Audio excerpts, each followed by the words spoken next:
আবেদন করেছি কোর্টের কাছে যে রুল নাম্বার ২৬-এ আমাদের একটি অধিকার আছে রিভিউ করার, চার্জ ফ্রেমিং আদেশের বিরুদ্ধে একটি রিভিউ করার ৭ দিন সময় দেয়া আছে।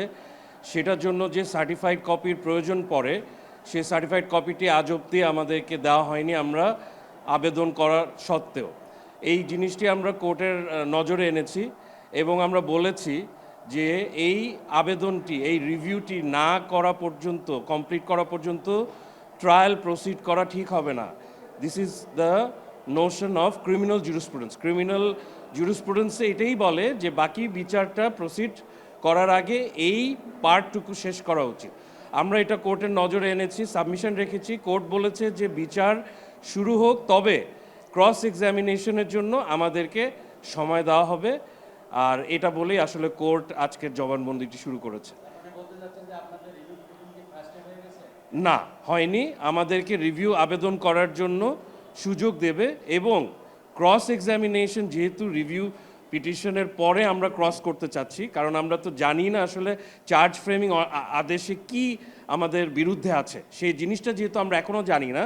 আমরা সার্টিফাইড কপি পাবো এবং পেয়ে আমরা রিভিউ পিটিশন দাখিল করব, সেটা শুনানি হবে, তারপরে আমরা ক্রস এক্সামিনেশনে যাব। কোর্ট বলেছে যে আমাদেরকে ক্রস এক্সামিনেশন করবার জন্য সময় দেওয়া হবে। এটার সাথে একটু আমি যোগ করি, মাত্র ৩০% টাকায় জমির মালিক হয়ে নতুন বাংলাদেশের গড়ে তোলার স্বপ্ন দেখা বাংলা বসতি। যখন আপনার রিভিউ পিটিশন করবেন, যদি রিভিউ পিটিশন কোনো কারণে কনসিডারেশনে আমরা নিই, যদি সেখানে যদি তাদের বিরুদ্ধে কোনো কিছু যদি না হয়, তখন ওই যে ডিপোজিশন যেটা আজকে দিল এবং পরবর্তী এই আসামিদের বিরুদ্ধে নালেন ভয়ের এবং তারা হয়তো আবার ডিসচার্জ হয়ে যায়। আমরা এটাও সাইট করেছি যে বিগত সময়ে আব্দুল কাদের মোল্লার কেসে এবং মোহাম্মদ কামরুজ্জামানের কেসেও রিভিউ আবেদনটি খুব গুরুত্ব সহকারে বিবেচনা করা হয়েছিল আইসিটিতে এবং সেখানে রিভিউ আবেদন গ্রহণ করা হয়েছিল।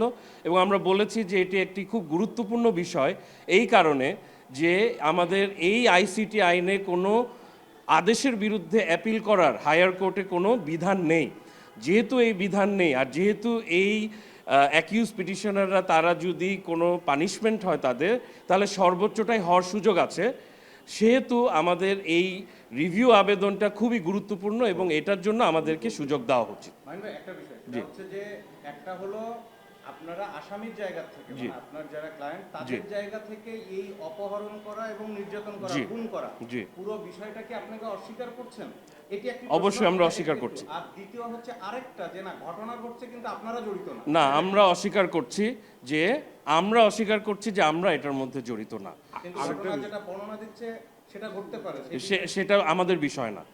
আমাদের ডিফেন্সের বিষয় একটাই যে আমাদের যে ৩ জন ক্লায়েন্ট, সেই ৩ জন ক্লায়েন্ট তাদেরকে যে চার্জ ফ্রেম করেছে কোর্ট বা যে অভিযোগটা দিয়েছে সেই অভিযোগে অভিযুক্ত কিনা, এতটুকুই আমাদের কাজ। প্রসিকিউশন দেখাবে যে এরকম ঘটেছে কিনা, আমরা তো আসলে জানি না এটা ঘটেছে কি ঘটে নাই। বাট আমাদের কাজ হলো, ডিফেন্সের কাজ হলো যে আমরা এটা প্রমাণ করব যে আমরা এইটার সাথে যুক্ত না।